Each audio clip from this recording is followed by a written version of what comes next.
Dear Philippe, when we came to look for you, you were at the height of your fame, but you immediately accepted to come to our home in our remote and mountainous regions. Yet you had refused many other collaborations with richer or more prestigious names. What mysterious hand led you to these unlikely horizons? In fact, you were immediately touched by the unusual alliance of men of the earth and men of God. You immediately understood the soul that we wanted to imprint upon our wines, charity. If you understood this, dear Philippe, it is because this charity, of which wine is a symbol, was not foreign to you. It corresponded to a deep aspiration of your being. It is this that you were looking for in the friendships of rugby. It is still this that you were pursuing in your work sessions with your colleagues and the numerous wine growers that you accompanied, and even with the journalists whose favor you had won. In a way, one could say that it was also your thirst for eternal goodness that was at the origin of your immoderate taste for good things. Certainly, you sought it in the tangible objects which cannot satiate the soul, but this thirst in you was still present. What a strange closeness between the ascetic monks and the tremendous eater who had such a big heart, suaviter et fortiter, suave and powerful. It is with these words that we told you how we dreamed up our wines, so they would reflect a little of the divine goodness. Latin was not your strong point, and yet you understood us immediately.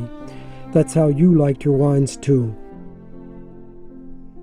Contrary to what some of your detractors may have said, you never tried to impose your style. You knew how to respect and value each terroir for what it was. When you arrived at our home, you first wanted to tour the vineyard to get a feel for its unique character. When you got out of the car, you were ecstatic. "We're in the mountains," you said. You loved the freshness, the brightness, and the elegance of the high-altitude vineyards, and you never tried to bring us back to the Chateauneuf style. In fact, you never hesitated to say that the wines we made together had nothing to envy to their prestigious neighbors. Les atouts de ces terroirs, c'est les inconvénients de ce terroir. C'est-à-dire que les atouts, c'est qu'ils sont en altitude et que ça amène beaucoup de fraîcheur, beaucoup de fruits, beaucoup d'élégance dans le vin, mais aussi le fait qu'ils soient en altitude, c'est une gestion de vinification, une gestion de culture et un travail plus accru. On a aussi la défense des grands terroirs du Ventoux sur les altitudes. Et ce qui est intéressant, c'est qu'on a des vins avec beaucoup de minéralité et de fraîcheur sur des terrasses, cultivés encore par les moines, et d'excellents rouges. Pour moi, les vins du Ventoux sont des très très très bons vins, avec un rapport qualité-prix extraordinaire, c'est ça qui est intéressant. Et pourtant, c'est des vins quand même qui sont riches, mais le fait d'être en altitude leur amène de la longueur, de l'élégance et de la finesse. Et une belle buvabilité, ça c'est vraiment un régal. You were really interested in the particularities of each terroir, of each grape variety, and their singular expression according to their environment. L'expression de la clairette sur les terroirs d'altitude est vraiment intéressante et fait vraiment de grands vins. Et ce qui est intéressant là-dedans, c'est qu'il y a 10% de marcelan, qui est en fait un croisement et non pas un hybride, un croisement naturel entre le grenache et le cabernet sauvignon. But your favorite grape variety was of course Grenache. In fact, you were called the Pope of Grenache, and everywhere you went, you gave this grape variety a special place. Donc ça, c'est des grenaches qui sont à 600 mètres d'altitude, tout autour de l'abbaye, cultivés à la main. Je pense que c'est un vin qui va rendre fou les amateurs de grenache, parce que c'est très très très bon. Beyond appearances, you had a great finesse of analysis and taste. You tried to understand the spirit of the winemaker, and you wanted his wines to resemble him. For example, it was you who had the intuition to create the abbey vintages, which are the fruit of the unique work of monks and nuns in the greatest simplicity as an image of monastic poverty, in order to attain the highest summit in the most simple way, reaching the most complex by the most obvious. Et notre petite parcelle de clairette au sein de l'abbaye du Barou, où on fait une vinification d'une toute petite parcelle Et pourtant, on a décidé en plus de faire une vinification sans bois pour donner vraiment l'expression la plus pure et dans l'esprit même de l'abbaye, le moins d'entrants possible, le moins d'intervention possible. D'avoir un vin pur d'expression de terroir avec un seul cépage et un seul terroir. Là maintenant on va goûter le joyau du domaine qui est un des parcellaires de l'abbaye, un petit jardin de vieilles vignes de Grenache. On a essayé de conserver la pureté du fruit de la même manière que la clairette sur le blanc précédent. More of a rugby or restaurant stalwart than a churchgoer, you nevertheless kept in the depths of your heart a deep but discreet attachment to your Christian roots. From our first meeting, you spoke to us about your calendal wines, stamped with the ancient symbol of the fish, sign of recognition for the first Christians. Pour les gens qui aiment le vin, il faut reconnaître que la religion catholique a permis un développement de la viticulture dans tout le bassin méditerranéen, et ça a été les premiers porteurs de la vigne et de la culture de la vigne au travers du monde. Quand les moines sont venus me proposer de les aider dans cette démarche, c'est aussi épouser un pan de notre culture. Of course, how could we not mention your insatiable appetite and your immoderate taste for good things? Here again, you were so opposed to monastic sobriety. Avec du plaisir et beaucoup de plaisir.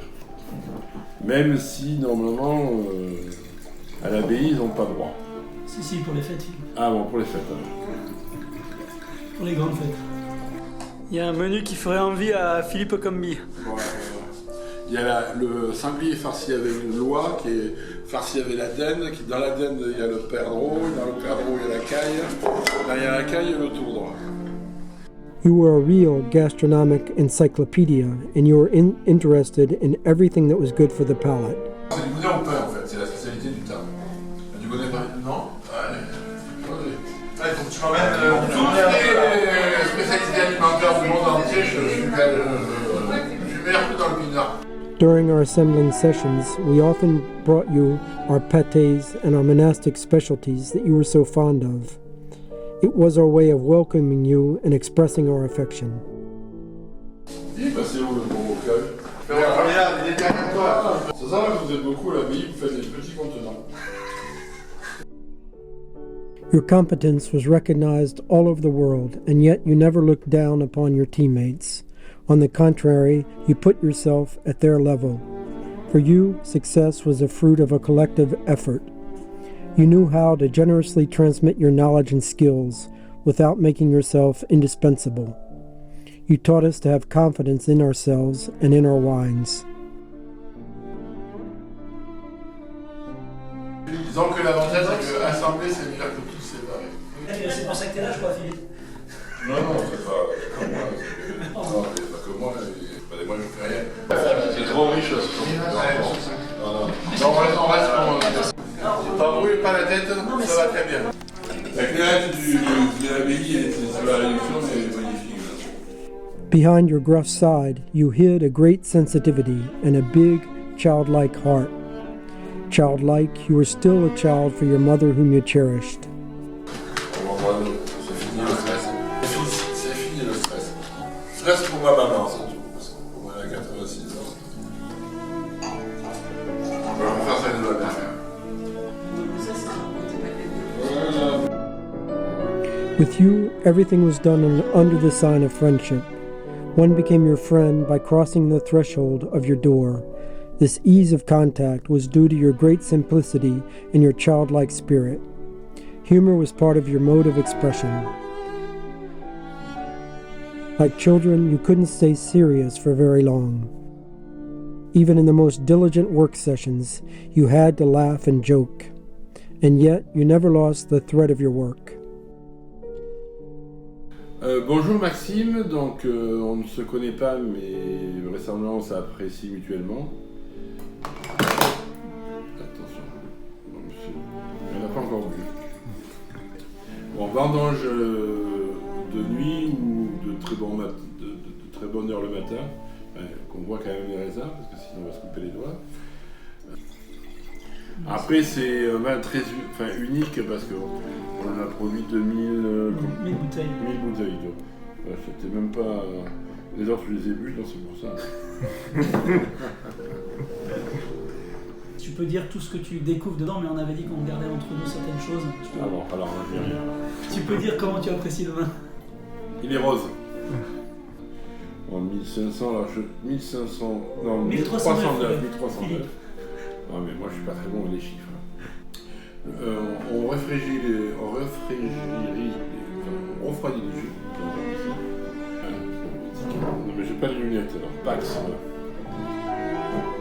Je veux faire le jeune, j'ai pas les lunettes, mais je vois pas bien. Alors, donc, qui est jeune, mais c'est un vin qui peut durer une vingtaine d'années. Donc, moi, je conseillerais aux gens de l'acheter, de le boire, mais d'en garder quelques-unes en cave.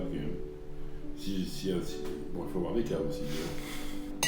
Le Pax et la troisième qui est le luxe.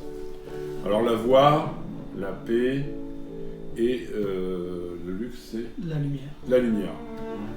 Je suis pas très bon en latin. In fact, radiating goodness through joyful friendship and giving your best to get the job done were one and the same for you. When you came to the Abbey for the last time, it was 3 days before you left this world. You arrived exhausted, but you were determined not to let us go. Gradually, you got back your strength, and once again you amazed us with your exceptional sense of how to blend and assemble a wine. After the work session, we shared a fraternal meal. As it was the Advent season, the monks were fasting. But the brother cook wanted to please you by preparing a meal that had all the characteristics of a Christmas menu. As a wink from God, it was strangely reminiscent of your ideal menu that you had described some time before. When you gave up your soul to God, we understood why the spirit of love, the spirit of charity, had aroused such attention in the heart of our brother cook. It was in anticipation of your last Christmas among us, and we hope the prefiguration of the heavenly feast that God was preparing for you.